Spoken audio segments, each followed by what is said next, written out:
Do you have a Joseph calling on your life? Those were the words that were spoken to me back in 1995 when I met a man who was able to help me understand some adversities that I was going through at the time. I had major losses in my life in business and personal finances, and I was really questioning what in the world was happening to me as a Christian who had been following Christ for over 20 years. But this man made an interesting comment to me. He said, "Os, you have a Joseph calling." And that was a new term for me, and I had no idea what he was talking about. But he said to me that day, he said, "You have a marketplace call on your life, and it's often through adversity that we fulfill our destinies. And in particular," he said, "you have a Joseph calling." And what he explained to me was a Joseph calling was a person in the marketplace who has a spiritual and physical provider calling to other people, just like Joseph, who was thrown in the pit. And for 13 years, he went through this incredible time of adversity where he really lost everything. He was wrongly accused. He was thrown in the pit by his brothers. And it seemed just like an awful place to have to go through as a young man in his 30s. Well, actually, he wasn't 30, he was still a teenager, but it would be 30 years old before he would come out of that season, over 13 years, for an 81-year assignment. And I think that's an important thing to know, that that preparation was for him to become a leader in the world at that time, to save a nation from slavery, not slavery, but to save a nation from starvation. And Joseph was used for that reason. And he would later be able to say, you know, you meant it for evil, but God meant it for good. And so, you know, one of the things my mentor said to me that day, he said, "Sure, you probably made some mistakes, but you need to realize that the call is bigger than the mistakes." And so I walked in that day as a real victim to my circumstances, and but walked out with an understanding that there was an actual precedent of a process God takes many through. And I believe God is preparing many Josephs today, those who He is giving social entrepreneur strategies to solve societal problems. And I believe we're coming into a season in which we're going to really see more and more Josephs both come in their pit and come into their fulfillment of their destinies. And many times Josephs are wrongly accused, just as Joseph was. And he had to spend time in prison because he was accused of something he didn't do, by being accused of having sex with Potiphar's wife. And but he was faithful. He did the only thing he could do. He fled from that. And so what we see is a number of unique things that are characteristic to being a Joseph. When we look at Joseph, I think of Psalm 105, verse 16 through 19. It says, "He called down a famine on the land and destroyed all their supplies of food. And He sent a man before them, Joseph, sold as a slave. They bruised his feet with shackles. His neck was put in irons, till what he foretold came to pass, till the word of the Lord proved him true." And so this is a process. And so in this session, I want to help you understand very practically what a Joseph calling is. And I have someone with me today who has actually gone through this. And so I want to introduce Sam Castor. Sam, good to have you. Thank you. And Sam is, you know, also an epitome of a Joseph call. Now, my Joseph call took me through 7 years of adversity, and as a result of that, at the end of 7 years, I got restored, both financially and many others, and it birthed what I do today in the marketplace movement. And little would I know that God would use all those adversities to take me to 25 countries and write 14 books and really be able to help others understand this. And so when I first met you, you know, a board member of mine actually introduced me to you, and you were an entrepreneur and you were involved in a particular type of business that we'll get into.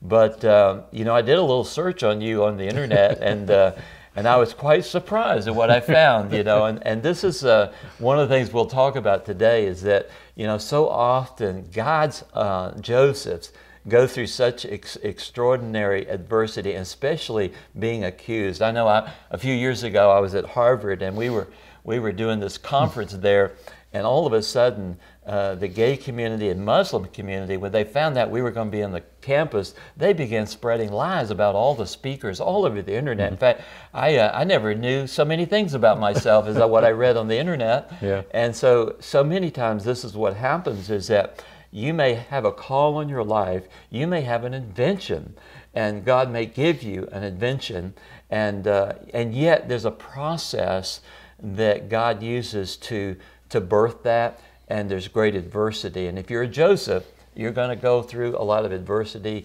and you're what I call a serial entrepreneur. Yes. A guy that God works through giving you invention. You're often the guy that comes out on the front end of stuff with new inventions, and that's what God's doing today. He's giving His marketplace people inventions, and Sam is one of those guys. And so tell us a little bit of your story, and then we're going to unpack some of the key points along the way.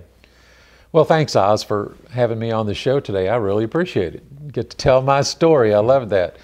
God blessed me with a gift of entrepreneurship, and I've always been an entrepreneur. But in particular, what He gave me a gift of doing is recognizing unique technologies that would come into the marketplace, bring extreme value to consumers, but disrupt existing paradigms, status quo. So for some reason, I've had a gift for finding disruptive technologies. And making a lot of people mad. Well, it's very rewarding to be on the front end of something like that, but it comes with an extreme amount of controversy. Yeah. When you say that, I think of Paul when he comes into an area and he says, a great opportunity has opened up to me, but there are great adversities, there's a great, what I'm looking for, hindrance to getting there because of the warfare over these areas, especially when you touch maybe an industry that is been established and you change the status quo, and it causes some major things to go on there. Yeah, I'll give you a couple examples. I was approached by some engineers at NASA, 25, 30 years ago. And they were trying to bring out technologies into the marketplace that validated the role of space exploration and the cost of it in terms of the benefit to human life here on Earth. And they developed this new form of insulation for space that completely disrupted the existing insulation industry here, in America and around the world. We'd basically insulated homes with mineral insulation and fiberglass and high R values. And this was a completely new technology that actually saved consumers almost twice the amount of energy savings. But it wasn't based off the same technology base, so it had no R value. They had no idea of how to get it into the marketplace. And so again, that's my gifting, finding these technologies, seeing where there's an application and a business opportunity and bringing them into the market. And I did, and I helped them bring that technology into market and pioneered that. Well, the existing insulation industry realized what a threat that was, to that industry itself. And so the way that these things get resolved, these conflicts, is they typically go into the environment of regulations. And so I was told that the industry was very upset with the types of savings that were being recognized. They pursued the regulatory environment and said to regulators, these are unfounded energy savings. They're completely out of line with what our industry has been representing. Mm-hmm.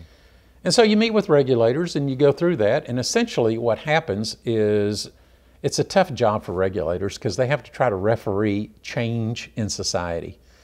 And essentially what they did in this case is they said, okay, you have to reduce your energy savings claims until there's a preponderance of scientific evidence to validate, what your customers are experiencing.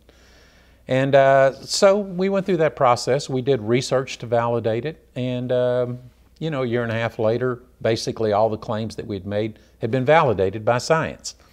And then the transition goes smoother. But it's that break when you first realize that something of significance is happening that will disrupt an existing industry.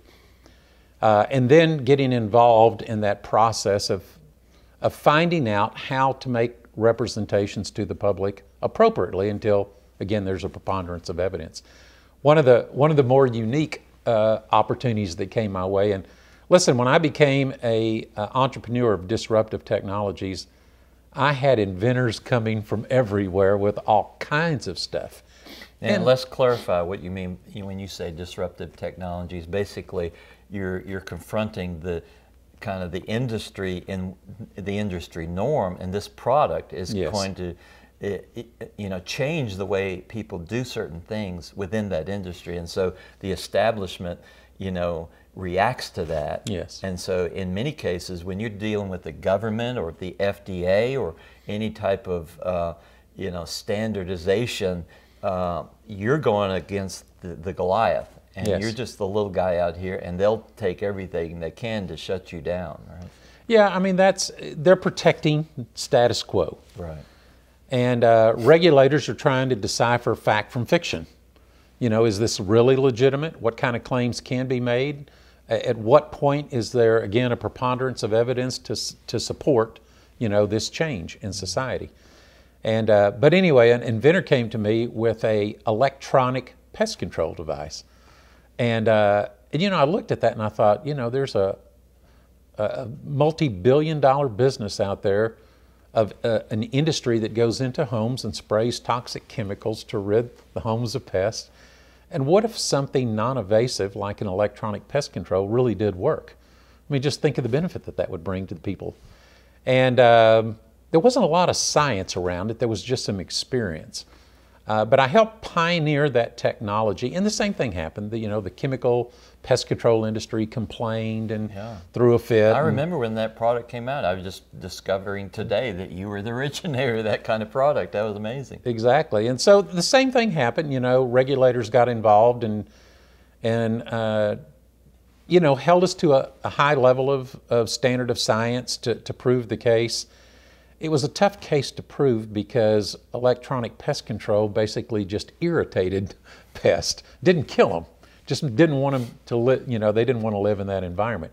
So it's a hard thing to prove scientifically. So what happened in that case is consumers demanded that type of technology because they didn't want the toxic environment in their home. And so what's happened, 30 years later is now major stores like Sears and Home Depot and have their own electronic pest control devices, and it was never scientifically proven exactly how it worked. There just became a preponderance of acceptance in the marketplace, for the technology. But when you first pioneer something that is so disruptive to an existing industry, it usually comes with a lot of conflict. Yeah. It's an interesting thing that when a new product comes out, it's first ridiculed, and then there's opposition, and then there's broad acceptance. Right. And that seems to be a pattern with all of these types of things. But and you've seen that with a number of products. Yeah, and again, it's very rewarding to be on the front side of these types of things and see society change in a positive way.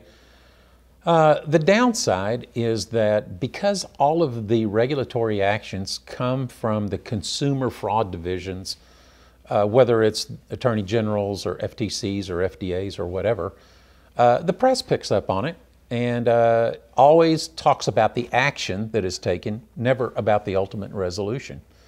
And so what happens is you've got to be willing to have your reputation just completely devastated. On the internet, it lives in infamy out there. But you got to understand that there's a purpose greater than your personal reputation at stake. And you know, I think that's the hard thing for many of us who are really doing honest things, that we're doing honest, good work. We're doing things that really help people. I know that, you know, in my own situation where I was with the, you know, at Harvard, and then I saw a lot of things being spread about us that were untrue. And yet, one of the things God showed us is that let God be our protector. And I know that that's very hard to do for some of us who just are doing the right thing, and yet we see misrepresentation about us on the internet. And I know you've run into that quite a bit in your own journey. And yet today, it's really hard to get those things off the internet.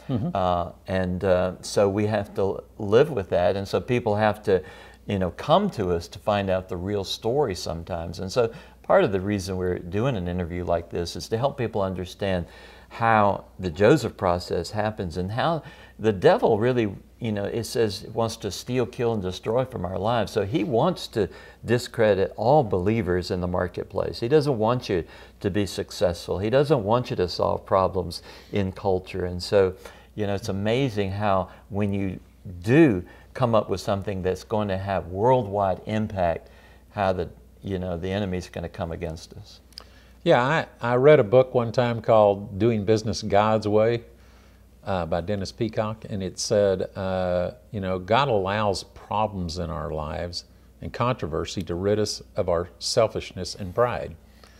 And, you know, when the attacks come and the press picks it up, pride goes out the window, you know, because it's one negative story after the next. But, you know, if you feel that God has a calling on your life, it's a small price to pay, you know, for fulfilling a destiny that you know you've been called to that will impact the lives of millions of people. So along this journey, you discovered another way of doing business that I think is really an attribute of Joseph's, and it's all about being both a spiritual provider but also a physical provider to others. And this idea of social entrepreneurship came across your path. Tell me about what you learned there. Well, I had started a company, again, on a very disruptive technology discovery. A company, a pharmaceutical company in Dallas, Texas, had made the discovery of the bioactive molecule in the aloe vera plant. And what was so revolutionary about it is it's a labile molecule, which means when you pick the leaf, it naturally denatures in about 24 to 48 hours. So you had this whole industry out there in the aloe vera business selling all kinds of products, you know, claiming the historical benefits that had been associated with aloe vera, but none of them having the active ingredient, you know. And so this company was engaged in wound care technologies. They were developing products for agriculture, for veterinarian medicine, but they were having a very difficult time penetrating the marketplace with dietary supplements because their aloe was so much more expensive than everybody else's. And they could not effectively tell their story in the retail environment. And so I was introduced to them and told them about the kinds of technologies that I'd brought to market and decided that that would be a good project to take on. It was interesting, that was like in 1993, my wife and I were at a place in our lives where we were relatively new Christians at the time, and we just felt a calling on our lives to stop serving ourselves through our business activity and the lives that we led and start serving God in a more dynamic way. And so we got together one night and we just prayed about it with some family members of ours. And while we were praying that night, my wife said, this is what God just revealed to me, that He's going to bless us with a Joseph Company of provision that will touch the lives of people in all nations, and that we will be called to steward that Joseph calling, and that would be our destiny. And I didn't have any idea what a Joseph Company was. I'd never even heard of that. But it was at the same time that I was working with the people that had the aloe vera technology. They showed me all their science. I mean, it is truly one of nature's most amazing molecules, this thing called ace mannan in aloe vera. It supports an immune response unlike any other natural molecule in nature does, and which is beneficial to everybody's health. And so I decided that maybe that technology, that unique discovery, would have something to do with this Joseph calling of impacting the lives of people in all nations. And so anyway, we started a company in 1994 around that discovery. And it started growing in leaps and bounds because we had a very effective way of telling that story into the marketplace. But by 1997, my wife Linda and I we felt just a little disconnected to this calling. Somehow there was something missing in the equation. And we really didn't understand what it was. We just knew that there was something missing. Well, our hearts and passion have always been for fatherless children. We adopted all of our kids from all over the world. And so we were working with an orphanage organization out of Romania, and they came and thanked a group of people for their financial contributions. But at the end of the presentation, they said, but it's devastating to see what's going on in the lives of our children. They're sick all the time. And, 30 to 40 kids a year die in our organization. If anybody knows anything that could help, please let us know. And I mean, at that very moment, Oz, that was an epiphany in my life. I knew that this Joseph calling was somehow connected to that issue. Malnutrition kills more children in the world than everything else combined. I mean, it is the most devastating issue that children in the world face. And I believe that I had the most advanced technology for solving that problem. So I went up to the lady afterwards and I shared, what I was doing and offered to donate product to her and how to utilize it with the kids appropriately. And the next year they came back and they were just ecstatic. The quality of life had dramatically changed, and they called it the magic white powder. And they said, kids are healthy for the first time in over a decade. We had no fatalities in our organization, and gosh, everybody we're connected to wants to know where to get this, for their orphanages. And so we realized we had to formalize that. So we developed a not-for-profit organization called Manna Relief to raise money to provide this unique technology to the world's most vulnerable children. I'll have to admit, I'd never been in the not-for-profit world before. I found out quickly it's full-time begging, part-time work, because there's no sustainability to the funding. Right. It's all charity dollars don't reinvent themselves. They get spent once and then they're gone. And kids need nutrition every day of their life. And so, but we did the best that we could. Over the next 15 years, we probably delivered more than 80 million servings of that technology to kids all over the world. Then 2008 came along, 2009. The economy takes a major dip, and like a lot of not-for-profits, we lost the lion's share of our donor base, maybe 70% in a year and a half. And that's when I went back into prayer again, and I said, okay, God, you gave me a heart for this. You've given me the ability to understand what technologies would best address the issue. And I have a passion. I just don't understand in the 21st century how to create a sustainable donation base, in this charity environment. I don't get it. And so you're going to have to show me something, because this is something I'm at a loss for.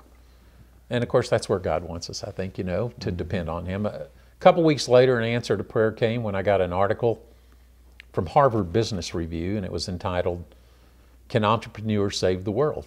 And I thought, I got to read that article, and it was all about this revolutionary new business strategy called social entrepreneurship, where entrepreneurs were opening up for-profit businesses and using technologies and cash flow to solve global or societal issues. In other words, it wasn't profit motivated, it was problem solving motivated, but they used the marketplace to do it. And once I saw that, I realized that my life would never be the same, that's what I wanted to pursue. And so I started researching that over the next couple of years and really trying to get my my hands around how that would work. And my distribution partner for Manna Relief in Mexico is the former president of Mexico, Vicente Fox, and his wife, Marta. They have a foundation called Vamos, and they distributed our product to orphanages across Mexico. So I was talking to President Fox, and I said, have you ever heard of this thing called social entrepreneurship? He said, absolutely. I think it's the last bastion of hope in the world today. It's able to address problems that government can't deal with. Governments are too ineffective, too inefficient, too broke, and many times too corrupt to pay attention to those types of problems. He said industry is self-consumed with profit. Charities don't have a sustainable base anymore, you know, in today's economy. And social entrepreneurship, I think, is the last bastion of hope. And he said, in fact, I'm going to have the first conference on social business in Latin America this summer. I want you to come, and let's see if we can find some way to collaborate on a project that will deal with malnutrition, which is what you and I are involved in right now. So I went to the conference. The guest speaker was Mohammed Yunus, who's the Nobel Prize winner from Bangladesh for the creation of microfinance. And he talked all about this model of social business, how it worked, how you designed it to bring value into people's lives and create sustainable change. After the conference, we all met and decided that we would start a project to use the marketplace to create sustainable funding for addressing this global issue of malnutrition in children. And so that's how I got introduced. Yeah, interesting that it deals with malnutrition and starvation, which was really the original thing that Joseph was fighting, you know, for a whole nation, you know. It's interesting because, you know, when you connect those dots, people go, well, there's no famine in America. And then you find out that America is becoming one of the most malnourished countries in the world. Yeah. It's not from a lack of food, it's from a lack of nutrition in our food. Yeah. So it's a global epidemic. And so the timing could not be better, you know, to bring this kind of a technology base into the marketplace to solve the global epidemic of malnutrition. So you actually created something similar to Tom's Shoes, where you know, somebody would buy 2 items and one would go to the charity and, you know, other to the consumer, and so that's a great model. Yeah, actually, Stanford Business School did a great review on that concept of buy one, give one, is what it's called. And they were talking about how the model worked best. Inc. magazine actually did an article on that too. And they said the model works best when the product being sold brings value to both the consumer and the recipient of the donation. And that most buy one, give one campaigns, it's just a one-sided equation. It's a commodity, like shoes. It's a commodity to us. But to kids that don't have shoes in developing nations of the world, it could be life-saving. But when you deal with malnutrition, you're marketing into a consumer base that is just as perplexed about the issue of malnutrition here as the world's most vulnerable children. And so you're bringing value to both. And that's the benefit of the buy one, give one when it's dealing with malnutrition. It's interesting, my first thought was to bring it into the company, this project that I'd already created and was 20 years old at this point. The problem is that we were a publicly traded company by this point. And you know, publicly traded companies' first obligation is to their shareholders. And I realized that I would never be able to give at the level that would be required to make global change under that challenge. And so Linda and I had a decision to make. Do we leave the comfort of the business that we built and the financial benefit that came from it and just charge off in this new direction with a social entrepreneur business? Or do we just stay where we're at and stay comfortable at this point of our lives and still feed, you know, a good number of kids? And we just felt the calling so strongly on us that we abandoned all comfort and went full speed ahead into this new direction. But I believe that that God's hand is on us. He will provide. I mean, we had no fear at all about it. You know, we thought about it, but ultimately we realized that God is our provider. And the security of my company really had nothing to do with it. That the full calling on our lives as a Joseph and a Joseph company was to impact the world's most vulnerable children. And we realized in order to do it, we would have to step out again, you know, into the wilderness and just put all of our effort into it and just let God lead us through this new adventure. When you look at the life of Joseph, one of the things we find out that happened to Joseph is he actually became the father to Pharaoh. And I think that's an interesting phrase he uses. Here, a 30-year-old becomes the father to Pharaoh. And I think what the Joseph process is designed to do is to really make us sons and daughters of our Heavenly Father. And so often God has to remove the Egypt out of our lives in order to bring us into the promised land of His blessing and also influence in the world. And so you might be going through this process yourself, and you might be saying, oh my gosh, what is up with this? You know, you can't make sense of the adversity you're going through. And so often what happens in this Joseph process, you'll go through a season where you cannot punch your way out of a paper bag. It's an isolation period. And so God takes you through a process, and so that's what you've described. But the process is not enough to stay there. You know, death without resurrection is no good. Jesus had to resurrect, and that's what's been happening with you. Each time He takes us through kind of the valley of Baca, you know, which is talked about in Psalms. It's a place of weeping. God's making a deposit in our lives, and He's building something in us. And, you know, and whatever the devil tries to take from us, once we have victory over it, that becomes our anointing to deliver others from that same thing. And it increases our anointing for that thing. So we've just really touched on this subject. And if you want to learn more about this, I want to share a few different resources with you. Sam and Linda's story is in a book called Undeniable Destiny, and we carry that in our bookstore at tgifbookstore.com. You can find it there, and this really unpacks kind of their journey, and it's a great read. Also, my book, Upside of Adversity, this book will help you kind of understand what I went through in my 7-year adversity and how God really brought me out of that and using me today in that. And of course, if you're not reading TGIF Today, God is First, that's a great little tool to help encourage you daily in your marketplace call. And you can find that at todaygodisfirst.com. And finally, I just want to mention that we've got a 4-part series on the Joseph calling. You've gone through it, that really unpacks this in a much deeper way. And you can find information on that at tgifbookstore.com. So, Sam, is anything you want to say to our Josephs out there? Yeah, I think that, I mean, I've gone through your course and it gives great perspective. I know sometimes when you're going through all the challenges that come with the Joseph calling, you feel alone, you feel abandoned, you feel ridiculed, you know. I mean, it's a dark place to be. But God is always there. God was always with Joseph, no matter what he was going through. And I think it is true. I think God allows us to go through these things to prepare us, you know, for the work that He's got designed for our lives, for the purpose. And so I just want to encourage you, if you're going through that, God is with you. You know, He hasn't abandoned you.